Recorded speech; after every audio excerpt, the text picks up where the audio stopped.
2 Kings 7, New Living Translation. Elisha replied, "Listen to this message from the Lord. This is what the Lord says. By this time tomorrow in the markets of Samaria, 6 quarts of choice flour will cost only 1 piece of silver, and 12 quarts of barley grain will cost only 1 piece of silver." The officer assisting the king said to the man of God, "That couldn't happen even if the Lord opened the windows of heaven." But Elisha replied, "You will see it happen with your own eyes, but you won't be able to eat any of it." Now there were 4 men with leprosy sitting at the entrance of the city gates. "Why should we sit here waiting to die?" they asked each other. "We will starve if we stay here, but with the famine in the city we will starve if we go back there. So we might as well go out and surrender to the Aramean army. If they let us live, so much the better. But if they kill us, we would have died anyway."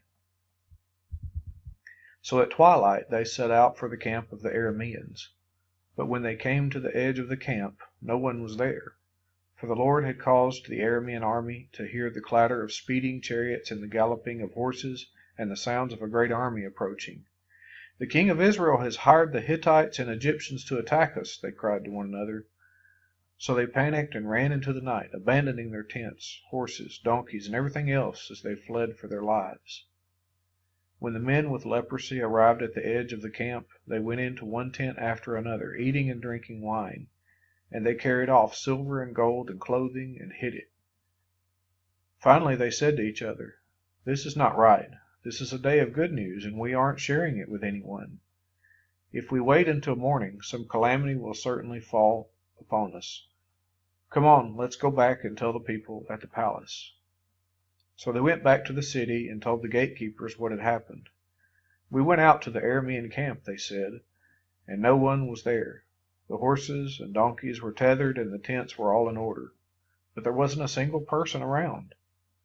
Then the gatekeepers shouted the news to the people in the palace.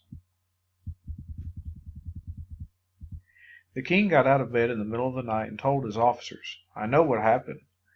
The Arameans know we are starving, so they have left their camp and have hidden in the fields. They are expecting us to leave the city, and then they will take us alive and capture the city." One of his officers replied, "We had better send out scouts to check into this. Let them take 5 of the remaining horses. If something happens to them, it will be no worse than if they stay here and die with the rest of us." So 2 chariots with horses were prepared, and the king sent scouts to see what had happened to the Aramean army. They went all the way to the Jordan River, following a trail of clothing and equipment that the Arameans had thrown away in their mad rush to escape. The scouts returned and told the king about it.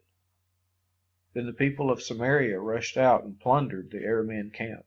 So it was true that 6 quarts of choice flour were sold that day for 1 piece of silver, and 12 quarts of barley grain were sold for 1 piece of silver, just as the Lord had promised. The king appointed his officer to control the traffic at the gate, but he was knocked down and trampled to death as the people rushed out.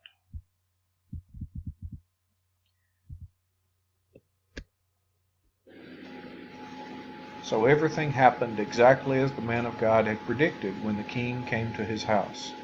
The man of God had said to the king, "By this time tomorrow in the markets of Samaria, 6 quarts of choice flour will cost 1 piece of silver, and 12 quarts of barley grain will cost 1 piece of silver." The king's officer had replied, "That couldn't happen even if the Lord opened the windows of heaven." And the man of God had said, "You will see it happen with your own eyes, but you won't be able to eat any of it." And so it was, for the people trampled him to death at the gate.